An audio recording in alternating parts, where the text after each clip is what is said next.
Let me tell you something people where I'm from never joke about. After the last train passes at night, you don't cross the tracks immediately. You wait 10 minutes. Locals do it without thinking. Outsiders usually don't. No one ever gives a proper reason for the rule. They just say, don't cross right away, just wait. Most people assume it's superstition, bad luck, old thinking. But years ago, someone decided to stop guessing. He wasn't trying to be brave. He just didn't like rules that came with no explanation.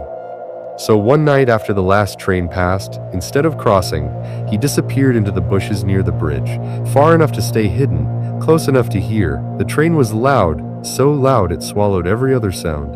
When it finally passed, the silence felt heavy, and that's when he heard something else. Not footsteps, something being dragged, slow, heavy, coming from under the bridge.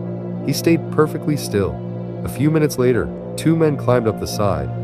They didn't look rushed. They didn't look nervous. They were carrying bags, big ones. They walked away calmly toward the service road. The next morning, railway staff checked beneath the bridge.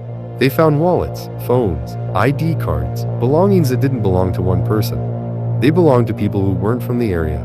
Night shift workers, travelers, drunk passengers who missed connections, people who didn't know the rule. That's when everything made sense. Locals waited.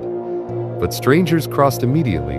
The men under the bridge knew that. They waited for the last train, used the noise to cover everything, and targeted anyone walking alone. By the time silence returned, it was already over. That's how the rule began, not as superstition, as a warning. Even now, people laugh it off.